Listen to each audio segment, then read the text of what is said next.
Nakamagaling na electrician dito sa Bourbon. Sa balat ng lupa. Oh, sa balat ng lupa.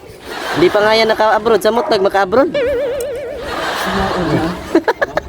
Di pa nga naka-abroad si Jerry, pero grabe na yung pagka-master na. Samot na mag-abroad itong tao na to. Kung maka-abroad ni siya, tuturuan yung mga ibang lahi ng ganitong diskarte. Pasira ang ceiling fan, pero sinira lang namin para umandar ang grinder.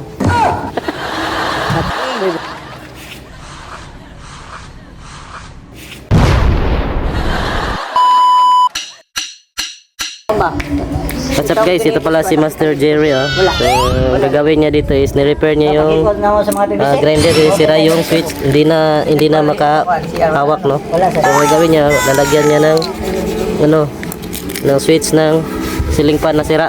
Hindi po.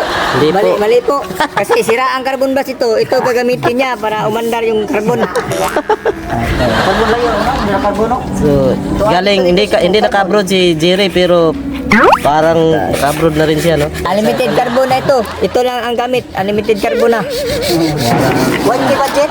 Unlimited carbon na. Siya ang pinakamagaling na electrician dito sa Bourbon. Sa balat ng lupa. Oh, sa balat ng lupa. Hindi pa nga yan naka-abroad. Samot maka-abroad.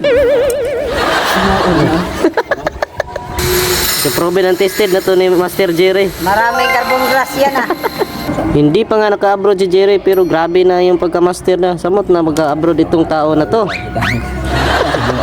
Grabe talaga mga teknik ni Jerry. Oh. Tingnan mo, hinikot lang niya yung yung bagong wire.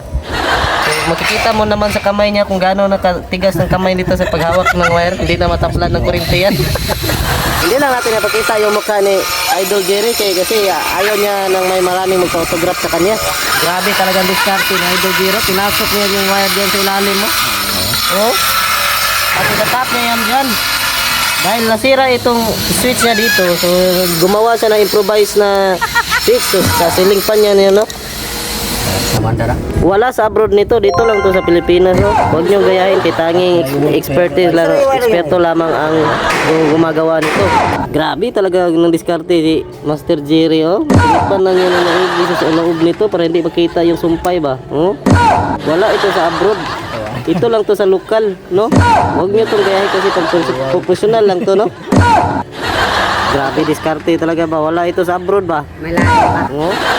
Kung maka-abroad ni siya, tuturuan yung mga ibang lahi ng ganitong diskarte. Tingnan nyo lang, maliit, napakaliit ng machine, pero ang daming nagtabang. Ayan, natinakpan na talaga ni Master Jerry kasi natapos na niya itap sa loob. Hindi talaga mawawala ang dukdok niya, mga Eric. Kasama na yan sa trabaho ang may dukdok. Dito na tinap ni Master Jerry ang switch ng ceiling fan para umandar itong grinder. Hindi pa sira ang ceiling fan, pero sinira lang namin para umandar ang grinder. At pagkatapos ay tinakpan na ni Master Jerry para ito ay matistingan. At pagkatapos ng isang buong araw na pagre-repair, ititesting na ni Nico. Ayan, sinaksak na sa ilong, hindi umandar.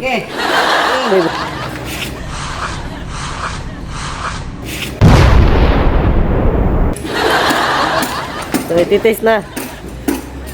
Okay kayo. Okay kayo. Okay kayo.